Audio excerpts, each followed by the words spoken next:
You had your little chance to knock me out, didn't you? Couldn't do it, could you?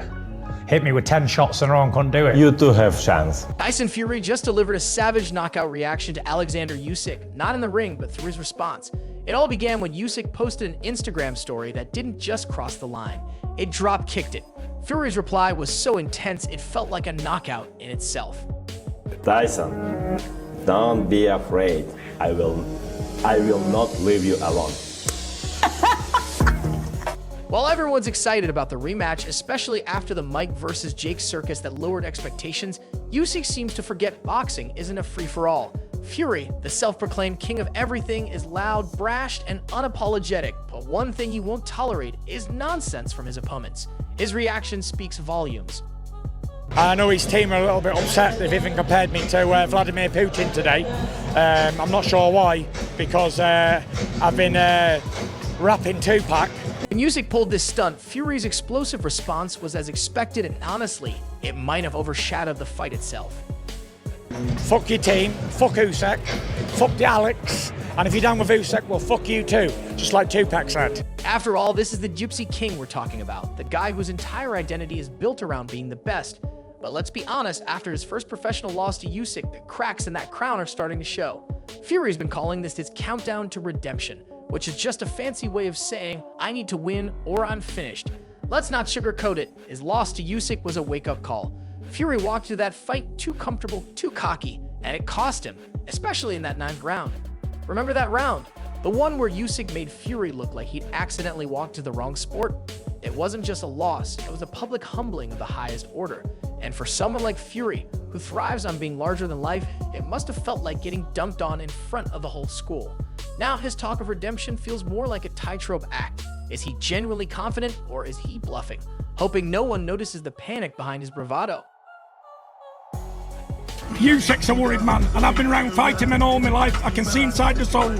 He knows he's facing the best Tyson Fury, and what we've worked on, and how he is, and how he's been. The stakes could be higher. This isn't just about another win in the record books. It's about Tyson Fury's entire legacy. Lose again, and what's left of the Gypsy King. You can't exactly call yourself a king when your rival's holding the belt you keep dropping. Fury knows this, and you can feel the pressure building.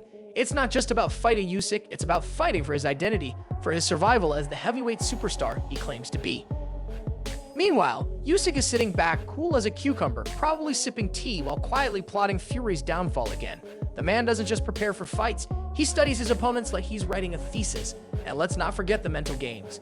Fury's mouth is almost as famous as his fists, if not more. He's the guy who can outtalk anyone, tear them down with insults before they even step into the ring.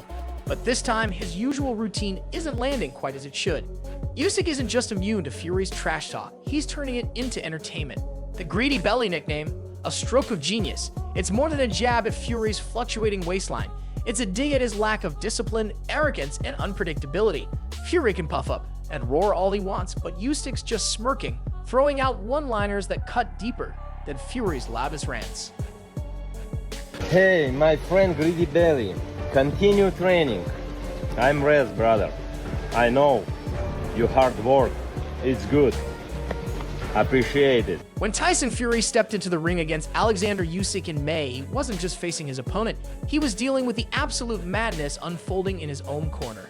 Seriously, the fight itself could have been overshadowed by the soap opera happening outside the ropes, and leading that circus was none other than John Fury, Tyson's father. Channeling his inner reality show star, John unleashed outbursts so dramatic they'd make a diva blush. It wasn't just fans who were left speechless. Boxing legends like Ricky Hatton also came out swinging, calling the corner an outright shambles. John Fury has always been a bit of a wild card, but during that fight, he dialed the dysfunction up to a level that would make even the most chaotic family cringe.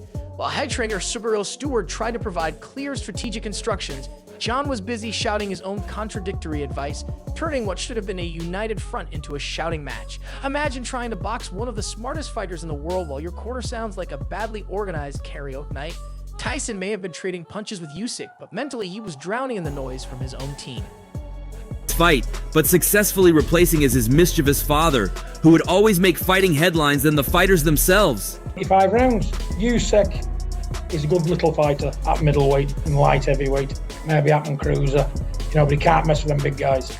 I was shocked when he come on. In fact, He became the talk of the boxing world after his interruption in his son's corner chaotically led to his first career loss against Oleksandr Usyk in the undisputed World Heavyweight Championship match in May. To further complicate things, he recently got into a brawl during his son, Tommy Fury's press conference, an incident which got him several trolls, most notably from Oleksandr Usyk. Little John, be quiet.